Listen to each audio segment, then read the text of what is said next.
नमस्कार दोस्तों, मैं विराट आप सभी का आपके अपने हेल्पिंग विराट चैनल में स्वागत करता हूं। दोस्तों, आज की वीडियो में मैं आपको बताने जा रहा हूं कि सीएससी का रोज़ कोई ना कोई अपडेट आता रहता है, कोई ना कोई नोटिफिकेशन आती रहती है। लेकिन जो आज की नोटिफिकेशन आई हुई है, वो काफ़ी ज़्यादा इम्पॉर्टेंट है, चाहे आप एक सीएससी वीएलई हो, चाहे आप कोई भी ऑनलाइन शॉप चलाते हैं, जिसमें कि आप पैन कार्ड का काम करते हैं।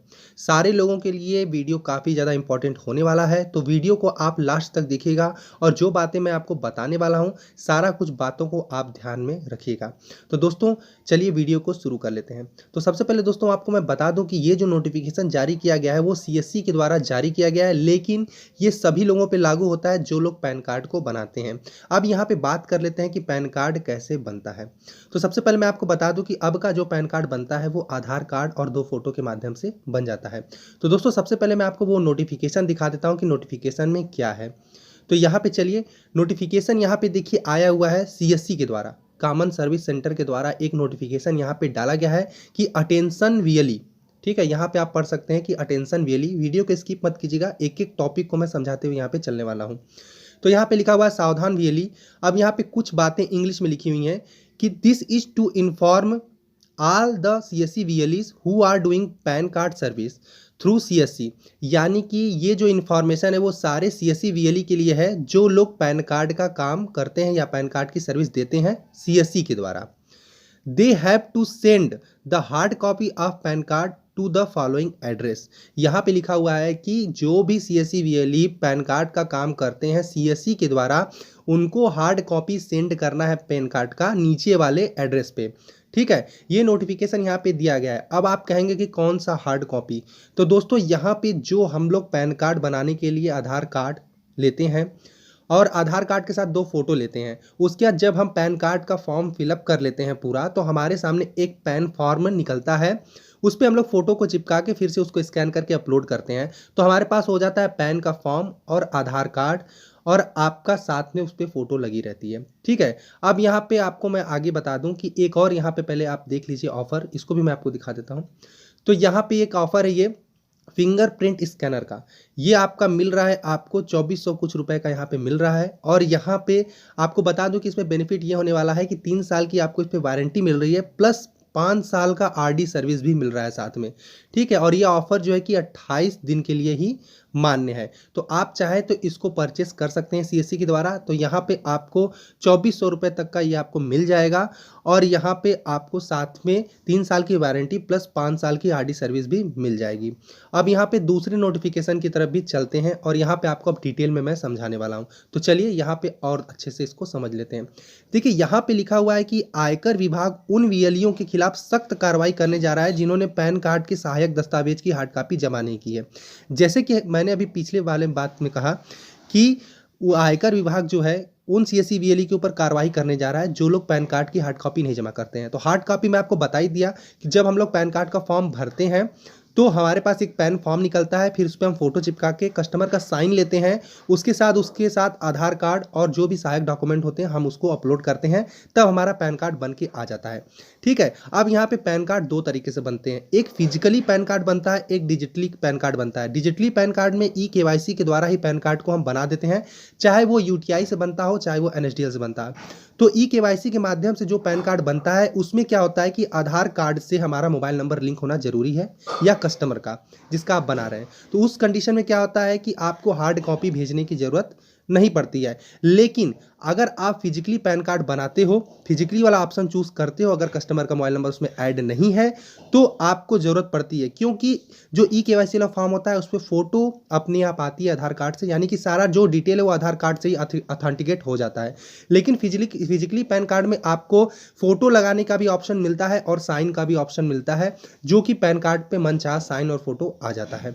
ठीक है, लेकिन यहाँ पर अब बात है फिजिकली पैन कार्ड की ही। तो जब आप पैन कार्ड बनाते हो तो पैन कार्ड तो बन के तुरंत आ जाता है। अगर आप एक सीएससी वीएलई हो या पैन कार्ड का किसी भी कंपनी से रिटेलर लिए हो, तो आप जैसे ही पैन कार्ड को फिजिकली रूप में अप्लाई करते हो तो आपके पास डॉक्यूमेंट तो रह जाता है, लेकिन पैन कार्ड बन के आ जाता है। वहीं अगर कोई इंडिविजुअल व्यक्ति, जैसे कि कोई ऐसा व्यक्ति जो पैन कार्ड का कोई काम नहीं करता है, वो सीएससी वीएलई नहीं है, अगर वो फिजिकली पैन कार्ड को अप्लाई करता है तो उसको जब तक वो हार्ड कॉपी को उसके ऑफिस एड्रेस पे नहीं भेजता है, ऑफिस एड्रेस पे जब तक उसका हार्ड कॉपी डिलीवर नहीं होता है तब तक उसका पैन कार्ड बनकर नहीं आता है। लेकिन सीएससी वीएलई के कंडीशन में क्या होता है कि आप लोग अपना पैन कार्ड जब भी किसी कस्टमर का बनाते हैं तो पैन कार्ड का फॉर्म भर देते हैं, पैन कार्ड का फॉर्म आपके पास आ जाता है, रहता ही है हार्ड कॉपी, और आप स्कैन करके अपलोड कर देते हैं। हार्ड कॉपी आपके पास रह जाती है, फिर भी पैन कार्ड कस्टमर के घर पे पोस्ट से पहुंच जाता है और ईमेल आईडी पर भी आ जाता है पीडीएफ के रूप में। तो ये होता कैसे है? देखिए दोस्तों, सीएससी वीएलई जो है कि common service centre e governance के साथ काम करती है और आप उसके एक तरीके से क्या है, एम्प्लॉय हैं, या आप एक तरीके से उसकी फ्रेंचाइजी लिए हुए हैं सीएससी की। तो होता ये है कि आपके ऊपर ये पूरी जिम्मेदारी होती है कि आप जो भी पैन कार्ड का फॉर्म भर रहे हैं कस्टमर का, उसके हार्ड कॉपी को भेज दें आप यूटीआई के या एनएसडीएल के ऑफिस पे, जिस भी आप काम कर रहे हैं, जिस भी कंपनी के साथ पैन कार्ड का काम कर रहे हैं, उसके ऑफिस एड्रेस पे उसकी हार्ड कॉपी भेज दें। अब यहाँ पे बेनिफिट क्या है कि अगर आप पहले आप यहाँ पे लॉस सुन लीजिए, अगर आप यहाँ पे एक पैन कार्ड बनाते हैं और उसका एक हार्ड कॉपी भेजते हैं तो आपको कोरियर चार्ज देना पड़ता है। मतलब कि आपका जो भी पैन कार्ड का चार्ज है, फिर आप एडिशनल चार्ज जो भी लेते हैं अपना सर्विस चार्ज, वो लेने के बाद अगर आप एक एक हार्ड कॉपी को भेजेंगे तो आपको बार बार पोस्ट ऑफिस जाना पड़ेगा और बार बार आपका चार्ज भी लगेगा। मतलब पैन कार्ड कुल मिला जुलाकर आपको उतना प्रॉफिट नहीं होगा जितना प्रॉफिट आपको होना चाहिए। तो इसके लिए सीएससी ने एक बात कही है कि अगर आप यहाँ पे पैन कार्ड बनाते हैं तो उसके लिए एक टाइम दिया गया है, 1 महीने, 3 महीने, 6 महीने तक का। आपको पूरा फॉर्म कलेक्ट करके एक साथ आपको उसको चाहें तो पोस्ट ऑफिस से डायरेक्ट इस ऑफिस पे भेज सकते हैं, यानी कि एक साथ कई सारे फॉर्म को भी आप भेज सकते हैं। अपने पास आप उसको सुरक्षित तरीके से रखे रहिए। जब आपके पास ज़्यादा फॉर्म हो जाता है और आपको लगता है कि अब इसको सेंड कर देना चाहिए तो आप उसको सेंड कर दीजिए। दोस्तों ये बहुत ही ज़्यादा मैंडेटरी है, क्योंकि आपके सीएससी आईडी से जितने भी पैन कार्ड बनते हैं उसका रिकॉर्ड जो है कि वो गवर्नमेंट के पास, सीएससी के पास, या कह सकते हैं आपकी आयकर इनकम टैक्स विभाग के पास भी रहता है कि आपने कितने आईडी से आपने कितना पैन कार्ड बनाया है अपने आईडी से। तो दोस्तों अब मैं आपको बात यहाँ पे बता दूं कि आपको करना क्या है। पहले तो आपको डॉक्यूमेंट कलेक्ट करना है, फिर अपना यहाँ पे कोरियर जब आप कर देते हैं तो आपको यहाँ पे पैन लिख के आपको पैन डॉक्यूमेंट ट्रैकर पे आ जाना है। यहाँ पे आने के बाद आप जैसे ही इस पर क्लिक करते हैं तो आपके सामने कुछ इस तरीके का इंटरफेस भी खुल जाता है।